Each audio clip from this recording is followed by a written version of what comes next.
Assalamu alaikum students. Today we are going to discuss about the numerical problem of chapter number 10 journal wave properties.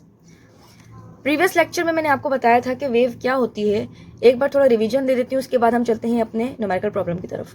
तो मैंने आपको बताया कि wave क्या होती है. Transfer of energy without transfer of any matter is called wave. It means कि wave जो है वो एक मीडियम है जो एनर्जी को ट्रांसफर करती है एक पॉइंट से दूसरे पॉइंट की तरफ without transfer of matter. Matter transfer नहीं होता. जैसे कि हमारे पास लहरें होती हैं तो वो एक एनर्जी को ट्रांसफर कर रही होती हैं. मीडियम हमारे पास ट्रांसफर नहीं हो रही होती. इसी तरह से मैंने इसकी एक डेफिनेशन यहाँ लिखी हुई शॉर्ट में. Medium from which energy is transferred is called wave. अब मैंने आपको बताया था कि एक क्रस्ट और एक ट्रफ से मिलकर एक कंप्लीट वेव बनती है.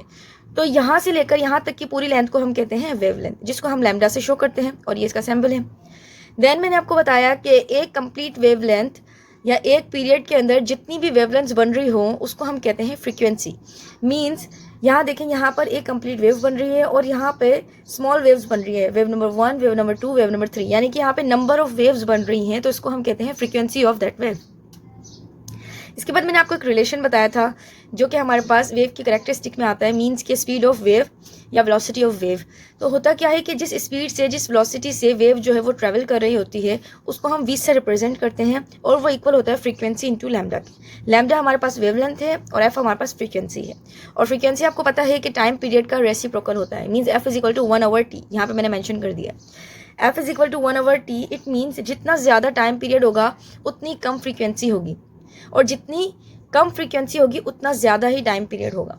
मीन्स कि हमारे पास अगर टाइम पीरियड शॉर्ट है तो उसकी फ्रीक्वेंसी हमेशा ज़्यादा होगी, लाइक दिस.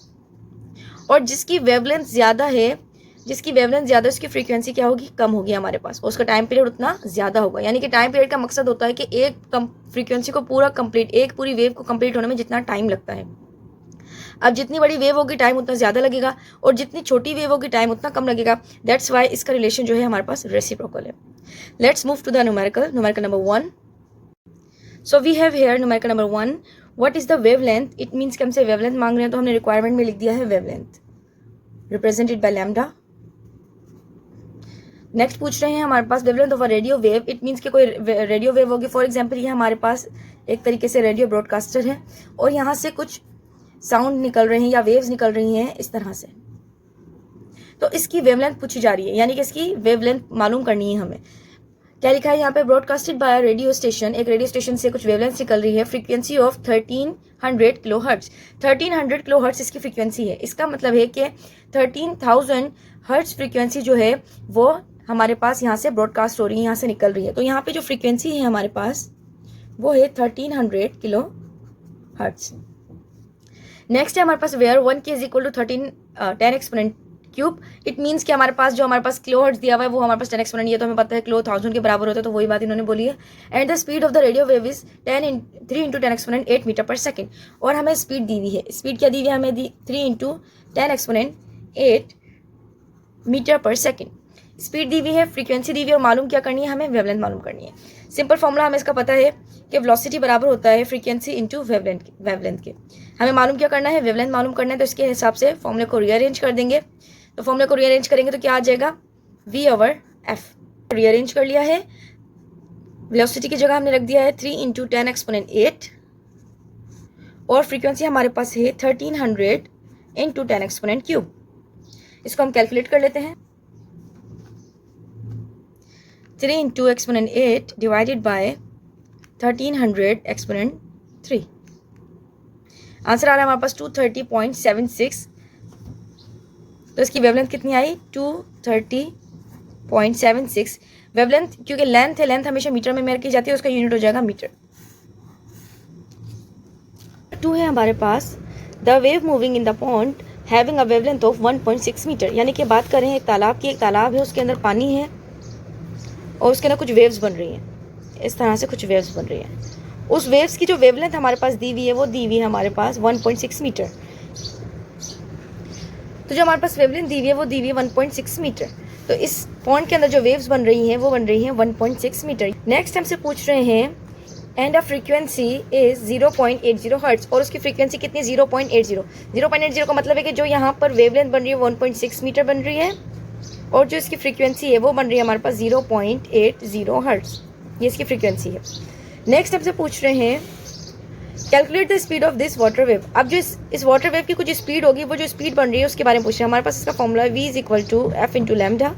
सिंपल सा फॉर्मूला है, v हमें मालूम करना है, f हमारे पास है 0.80 और वेवलेंथ है 1.6। इसको हम कैलकुलेट कर लेते हैं। 0.80 मल्टीप्लाई बाय 1.6, 0.80 मल्टीप्लाई बाय 1.6, 1.28, क्योंकि वेलोसिटी है तो इसका यूनिट क्या आएगा, मीटर पर second. If 50 waves pass through a point, एक पॉइंट है जहां से 50 वेव्स पास हो रही हैं, इसका मतलब है इस तरीके से जो है 50 वेव्स पास हो रही हैं, तो नंबर ऑफ वेव्स हमारे पास कितनी है, 50। आगे बोल रहे हैं इन अ रोप, एक रोप से हो रही है इन अ 10 सेकेंड्स, यानी कि 10 सेकेंड के अंदर 50 वेव्स जो है वो पास हो रही हैं। आगे कह रहे हैं कि व्हाट आर द फ्रीक्वेंसी मालूम करनी है, and the time and the period of the wave, यानी कि पहले हमारे पास 50 का टाइम पीरियड, 50 वेव्स का टाइम पीरियड दिया हुआ है, लेकिन हमें एक वेव का, इसमें से जो एक वेव है इसका हमें टाइम पीरियड मालूम करना है। If it's wavelength is 8 centimetre, जो इसकी वेवलेंथ दी है वो 8 सेंटीमीटर दी हुई है। मैंने आपको पहले भी बताया था कि हम सेंटीमीटर के अंदर जो है वो लेंथ को नहीं कंसीडर करते, मीटर में करते हैं, तो इसको हम 100 से कर देंगे डिवाइड, तो आंसर आएगा 0.08 metre. Calculate the wave speed यानी कि हमारे पास वेलोसिटी ऑफ वेव मालूम करनी है, हमें फ्रीक्वेंसी मालूम करनी है और टाइम पीरियड मालूम करना है। जब हमारे पास 50 वेव्स का टाइम पीरियड है 10 सेकेंड्स, तो अगर हम इन दोनों को डिवाइड कर दें, 50 को डिवाइड कर दें 10 से, 50 को 10 से डिवाइड कर दें, तो हमें पता चल जाएगा कि जो एक वेव है उसकी फ्रीक्वेंसी है हमारे पास 5 हर्ट्ज। 50 हमारे पास नंबर ऑफ वेव थी और हमारे पास टाइम कितने दिए हुए थे, टाइम दिया हुआ था 10 सेकेंड्स। तो जब हमने इसको मालूम किया तो हमारे पास 5 हर्ट्ज, यानी कि एक जो फ्रीक्वेंसी है, एक फ्रीक्वेंसी हमारे पास आ रही है 5 हर्ट्ज, क्योंकि हमें पता है कि फ्रीक्वेंसी रेसिप्रोकल होता है टाइम पीरियड के। तो अगर हमें टाइम पीरियड मालूम करना है तो हम इसको फ्रीक्वेंसी के हिसाब से, टाइम पीरियड के हिसाब से इसको अरेंज कर देंगे और फ्रीक्वेंसी जो है वो रेसिप्रोकल में आ जाएगा। तो t is equal to 1/f, frequency हमने पहले मालूम कर ली है, 1 डिवाइडेड बाय 5, तो हमारे पास आंसर आएगा 0.2। तो जो टाइम पीरियड आ रहा है वो 0.2। टाइम पीरियड की बात करें तो ये सेकंड्स में आएगा, ठीक है। यहाँ हमारे पास frequency 5 hertz, time period 0.2 seconds. अब सिंपली हमें एक ही फॉर्मूला इसमें यूज करना है, मैं यहाँ पे कर देती हूँ, जगह कंजेस्टेड हो रहा है थोड़ा। v is equal to F lambda. F हमारे पास मौजूद है 5 हर्ट्ज और लैम्डा हमारे पास 0.08 मीटर पहले से मौजूद है। 0.08 मल्टीप्लाई बाय 5, 0.4, तो हमारे पास जो स्पीड या वेलोसिटी आ रही है वो आ रही है 0.4 मीटर पर सेकेंड। 4 है a slinky has produced a longitudinal wave, यानी कि स्प्रिंग टाइप का एक जो हमारे पास वेव या थ्रेड टू यूज किया गया है, उसके जो है वेव्स बन रही है longitudinal. The wave travels at the speed of 40 centimetre पर सेकेंड। आपके बार जो हमें स्पीड दी हुई है यानी कि वेलोसिटी दी हुई है वो 40 सेंटीमीटर पर सेकंड में दिया हुआ है, लेकिन मैंने आपको पहले ही बता दिया था कि हम सेंटीमीटर के अंदर यूज नहीं करते हैं, मीटर पर सेकंड में यूज करते हैं। तो हम 40 को डिवाइड कर देंगे 100 से, तो आंसर आएगा 0.4 मीटर पर सेकंड। वेलोसिटी हमारे पास कितनी आ गई है, 0.4 मीटर पर सेकंड। आगे कह रहे हैं 40 सेपरेशन बिटवीन 40 सेंटीमीटर पर second and the frequency of the wave is 20 hertz. जो वेव की फ्रीक्वेंसी है वो है हमारे पास 20 हर्ट्ज। 20 हर्ट्ज हमारे पास फ्रीक्वेंसी दे दी गई है। What is the minimum separation between the consecutive compression, यानी कि वो जो स्प्रिंग टाइप का वेव है वो इस तरीके से कुछ वेव्स बना रहा है और इनके दरमियान में स्प्रिंग टाइप का मटेरियल, इसमें जो कंप्रेशन हो रही है उसका जो है हमें डिस्टेंस मालूम करना है, मिनिमम डिस्टेंस, यानी कि कोई भी वेवलेंथ बन रही है उसका मिनिमम डिस्टेंस को हम कहते हैं, कोई भी वेव बन रही है उसकी मिनिमम डिस्टेंस को हम कहते हैं वेवलेंथ। तो यहाँ पर भी कंप्रेशन हो रही है तो वेव बन रही है, तो इसकी जो मिनिमम डिस्टेंस यानी कि इसका जो लैम्डा, इसका जो वेवलेंथ है वो हमें मालूम करनी है। हमें पता है simply v is equal to F into lambda, मालूम करना है लैम्डा, दोबारा से इसको रीअरेंज कर देंगे। कितनी हमारे पास वेलोसिटी है 0.4 डिवाइडेड बाय फ्रीक्वेंसी दी हुई है 20, इसको मालूम करेंगे 0.4 डिवाइडेड बाय 20, तो इसका आंसर आएगा 0.02 मीटर। नंबर 5 प्रॉब्लम है suppose a student is generating wave in a slinky, यानी कि स्प्रिंग टाइप का मटेरियल, उसके अंदर जो है एक स्टूडेंट वेव जनरेट करना चाह रहा है। Students hand makes 1 complete fourth and back oscillation, इसका मतलब है फोर्थ एंड बैक ऑसिलेशन मतलब कि एक हार्मोनिक, सिंपल हार्मोनिक जो हमारे पास वेव बनी होगी वो एक बनी होगी जिस वक्त उसने मूव किया है। अच्छा, यहाँ पर इन्होंने कहा कि बहुत सारी वेव बन रही है स्प्रिंग के मूव करने से, लेकिन जब उसने अपने हैंड को मूव किया तो एक कंप्लीट वेव बनी। वो जो एक कंप्लीट वेव बनी उसका टाइम पीरियड इन्होंने दिया है 0.40 सेकेंड और वेवलेंथ दी हुई है 0.60। तो हमें इन्होंने पहले ही बता दिया कि इसके जो एक दफा हैंड से को मूव करने से जो पहले जो वेव बन रही है उसकी वेवलेंथ इतनी है और टाइम पीरियड दिया हुआ 0। तो यहाँ पर हमारे पास टाइम पीरियड पहले से मौजूद है, 0.40 सेकेंड इसका टाइम पीरियड है। फ्रीक्वेंसी मालूम करनी है तो फ्रीक्वेंसी हमारे पास 1 ओवर टी होता है, 1 डिवाइडेड बाई 0.40। इसको मालूम कर लेते हैं, 1 डिवाइड बाई 0.40, ये आ रहा है हमारे पास 2.5। तो हमारे पास जो फ्रीक्वेंसी आई है वो 2.5 हर्ट्ज आई है। अब इन्होंने सिंपली कहा है कि इसकी वेवलेंथ यानी कि वेलोसिटी मालूम कर दें इस वेव की, तो f इंटू लैम्डा, एक ही फॉर्मूला है हमारे पास, v is equal to f दिया हुआ 2.5 और लैम्डा है हमारे पास 0.60। 2.5 हमने पहले से मालूम किया हुआ, इसके अंदर 0.60 से मल्टीप्लाई करा देंगे तो आंसर आ जाएगा हमारे पास इसकी वेलोसिटी 1.5 मीटर पर second. 80 compressions pass through a point in spring is 20 seconds। इसका मतलब है कि एक स्प्रिंग टाइप है वो 80 compressions बन रही है, 80 compressions बने इस तरीके से 80 टाइम्स उसकी वेव्स बन रही हैं 20 सेकंड्स के अंदर। तो जो इतनी जो वेव्स बन रही है, नंबर ऑफ वेव्स वो 80 है हमारे पास, यानी कि उसकी फ्रीक्वेंसी जो दी हुई 80 दी हुई है और जितने टाइम में बन रही है वो हमारे पास 20 सेकंड्स है। Calculate the frequency and the period, मालूम क्या करना है हमें, फ्रीक्वेंसी मालूम करनी है, पीरियड बने उसका टाइम पीरियड मालूम करना है।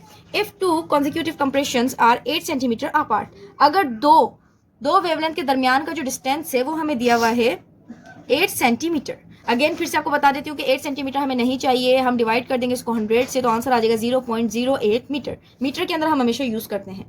तो हमें मालूम क्या करना है, फ्रीक्वेंसी मालूम करनी है, टाइम पीरियड मालूम करना है और हमें इसकी वेलोसिटी यानी कि वेव स्पीड मालूम करनी है।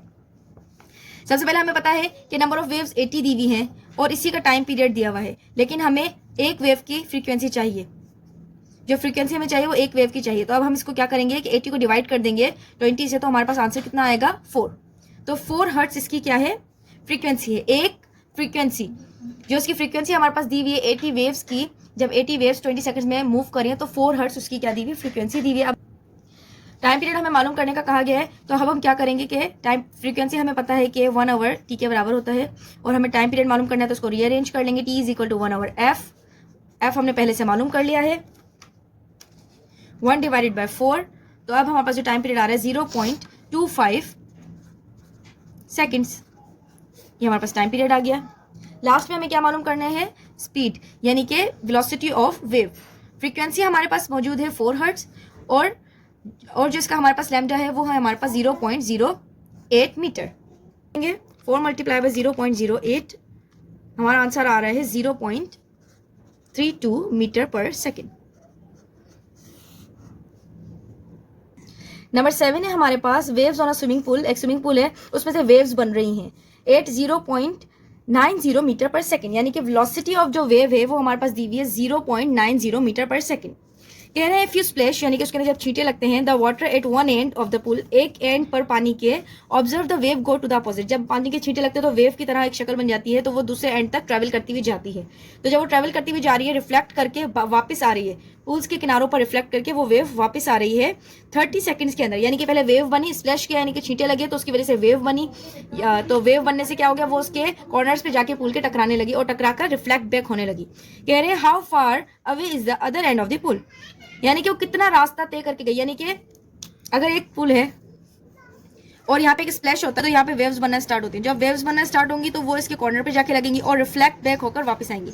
तो जो रिफ्लेक्ट बैक होकर वापस आई है वो 30 सेकंड्स के अंदर वापस आई है और वेलोसिटी हमें दी हुई 0.90 मीटर पर सेकंड। अब मालूम क्या करना है, फ्रीक्वेंसी मालूम करनी है, टाइम पीरियड का रेसिप्रोकल फ्रीक्वेंसी है और फ्रीक्वेंसी का रेसिप्रोकल टाइम पीरियड, ये दोनों एक दूसरे के रेसिप्रोकल है, तो हम आराम से इसकी फ्रीक्वेंसी मालूम कर सकते हैं 1 ओवर टी, क्या आ जाएगा 1 डिवाइडेड बाय 30, 1 डिवाइडेड बाय 30, तो इसकी फ्रीक्वेंसी हमारे पास आएगी 0.033 हर्ट्ज। अब हमें क्या मालूम करना है, इसका लैम्डा मालूम करना है, v is equal to F into lambda, ये फॉर्मूला हमने पढ़ा हुआ है। लैम्डा के लिए दोबारा से रीअरेंज कर लेंगे फॉर्मूले को, v ओवर एफ। वेलोसिटी हमें दी हुई है 0.90 और फ्रीक्वेंसी हमें दी हुई है 0.033 जो कि अभी हमने मालूम की है। 0.90 divide by 0.033, 27.27 metres. Last question हमारे पास, a simple oscillating pendulum has a length of 80 centimetre, calculate its period, frequency और ग्रेविटी दी हुई है 9.8 मीटर पर सेकेंड स्क्वायर। एक सिंपल पेंडुलम है, उसके थ्रेड की वेव दी हुई है हमारे पास 80 सेंटीमीटर। सेंटीमीटर में हमें नहीं चाहिए तो हम इसको 100 से डिवाइड करके 0.8 मीटर, यानी कि इसको मीटर में कन्वर्ट कर देंगे तो ये हो जाएगा 0.8 मीटर। क्योंकि ये हैंग हुआ हुआ है, वर्टिकली हैंग हुआ हुआ है, तो फोर्स ऑफ ग्रेविटी भी लग रही होगी, तो इसकी वैल्यू हमारे पास कांस्टेंट होती है 9.8 मीटर पर सेकंड स्क्वायर। अब हमें मालूम क्या करना है, इसका टाइम पीरियड मालूम करना है, फ्रीक्वेंसी मालूम करना है। अगर हमारे पास टाइम पीरियड आ जाता है तो हम इसकी फ्रीक्वेंसी को आराम से मालूम कर सकते हैं। आपने प्रीवियस क्लासेस में पढ़ा होगा कि हम इसका टाइम पीरियड निकालते हैं जो कि बराबर आते हैं T = 2 pi lambda L over G। L over G इसका लेंथ, L इसकी लेंथ दी हुई है और G जो है ग्रेविटी की जो वैल्यू है वो हमारे पास दी हुई है। तो हम इसका टाइम पीरियड मालूम कर लेंगे। T = 2 पाई, पाई की वैल्यू हमारे पास होती है 3.142 इंटू लेंथ हमारे पास आ गई 0.8 डिवाइडेड बाय 9.8। तो अब हम इसको मालूम करेंगे। अक्सर स्टूडेंट्स क्या करते हैं, इस ब्रैकेट वाले क्वेश्चन को गलत कर देते हैं, उनका आंसर इस तरीके से गलत आ रहा होता है। तो मैं यहाँ पे करके आपको दिखा रही हूँ। 2 जिस तरीके से आपने वैल्यू लिखी हुई बिल्कुल इसी तरीके से इसको पुट करें कैलकुलेटर में। √0.8 डिवाइडेड बाय 9.8, तो हमारे पास इसका आंसर आ रहा है 1.795। टाइम पीरियड इसका आ गया 1.795 सेकेंड्स। आगे क्या मालूम करना है, इसकी फ्रीक्वेंसी। जब हमारे पास टाइम पीरियड है तो आराम से ही हम फ्रीक्वेंसी मालूम कर सकते हैं क्योंकि रेसिप्रोकल होता है टाइम पीरियड का। जो भी आंसर दिया हुआ है 1 डिवाइडेड बाय आंसर लिख दें 0.5569 हर्ट्ज। आज इसके अंदर बेसिकली हमने सिर्फ 2 ही फॉर्मूला यूज किए हैं, V = F लैम्डा, और दूसरा हमारे पास टाइम पीरियड का जो कि एक ही प्रॉब्लम दिया हुआ था उसी को हमने सॉल्व किया है। बहुत ही आसान से न्यूमेरिकल्स होते हैं, जल्दी हो जाते हैं। कैलकुलेशन आपकी थोड़ी स्ट्रॉन्ग होनी चाहिए। अगर किसी भी तरह की कोई भी क्यूरी हो, कोई भी क्वेश्चनिंग हो, कोई भी कंफ्यूजन हो, you can easily comment. So please like, subscribe my channel. Allah Hafiz.